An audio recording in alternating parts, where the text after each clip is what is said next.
Selamat pagi semua, kami dari kelompok 5 akan mempresentasikan materi protoplanet melalui video ini. Kami harap video ini dapat disimak dan dimengerti dengan baik. Mari kita mulai. Ini dia anggota kelompoknya. Olivia Tobias, Pavel Tokilo, Philip Mamangke, Putra Retandatu, Kuadru Syafi'i, Siti Nento.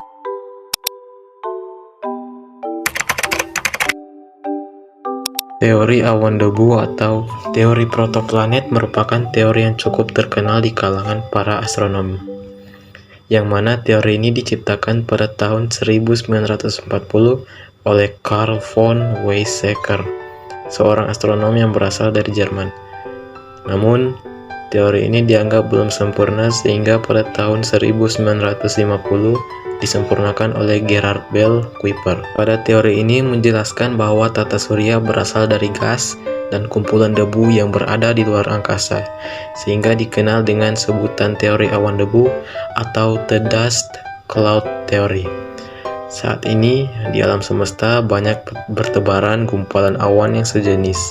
Salah satu gumpalan awan tersebut mengalami proses pemapatan. Proses pemapatan tersebut terjadi sekitar 5 miliar tahun yang lalu, saat proses pengawetan sedang berlangsung. Partikel-partikel debu ditarik ke bagian pusat dari awan tersebut hingga membentuk sebuah gumpalan bola yang mulai memilin. Seiring berjalannya waktu, gumpalan tersebut mulai memilin dan membentuk cakram yang tebal pada bagian tengah, sedangkan bagian tepinya semakin menipis. Menurut teori yang dikemukakan oleh von Weizsäcker dan Gerhard Peter Kuiper, teori awan debu, di mana teori ini menyatakan bahwa tata surya itu terbentuk dari gumpalan awan gas. Suatu gumpalan mengalami pemampatan dan menarik gumpalan awan gas debu lain dalam menjadi pipi menyerupai cakram. Karena bagian tengah mengalami pilinan yang lambat, hal ini menyebabkan terjadinya tekanan dan menjadi panas dan bercahaya, dan inilah yang nantinya menjadi matahari. Nah, kemudian bagian tepi cakram itu berpilin lebih cepat, sehingga terpecah menjadi gumpalan-gumpalan kecil. Gumpalan itu kemudian membengkuk menjadi planet-planet dan terbentuklah tata surya, di mana planet-planet ini mengorbit pusat dari awan tadi yang menjadi matahari.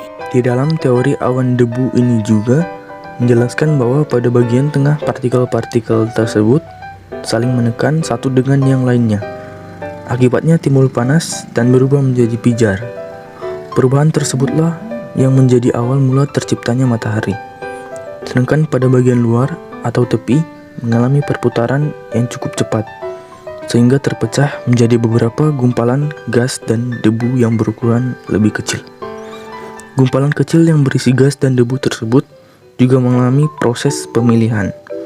Pada proses selanjutnya, gumpalan tersebut membeku dan menjadi planet-planet, sehingga kesimpulan yang dikemukakan oleh Gerhard menyatakan terbentuknya tata surya berasal dari awan dan debu yang terpilin. Tidak hanya itu, ia juga menyatakan jika bahan utama pembuatan galaksi yaitu debu. Para ahli astronomi percaya jika awal mula terjadinya alam semesta berawal dari sebuah ledakan yang sangat besar, atau lebih dikenal dengan Big Bang. Ledakan ini terjadi sekitar 13,7 miliar tahun yang lalu.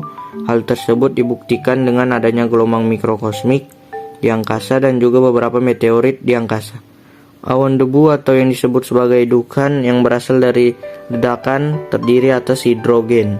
Hidrogen ini merupakan unsur utama yang terbentuk pada saat awan debu berkondensasi sambil berputar dan menjadi padat. Saat dukan mencapai temperatur 20 derajat Celcius, helium yang berasal dari reaksi inti mulai terbentuk dan berubah menjadi atom helium. Sedangkan sebagian dari helium yang lain berubah menjadi sebuah energi dalam bentuk pancaran sinar infrared. Jika dilihat dari prosesnya, di mana inti dari kabut tersebut membentuk gas pijar dan berputar seperti saat ini, teori awan debu yang dikemukakan oleh Gerhard memiliki kelemahan atau kekurangan. Berikut beberapa kekurangan dari teori awan debu.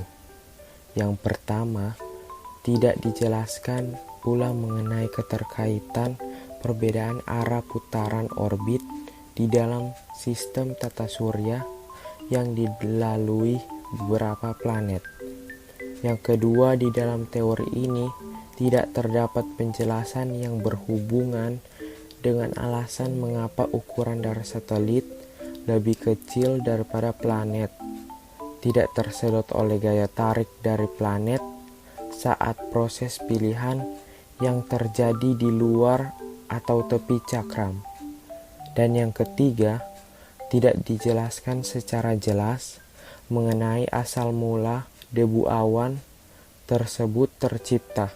Sedangkan kelebihan dari teori awan debu ini adalah ditemukannya gumpalan awan serupa yang terdapat di alam semesta.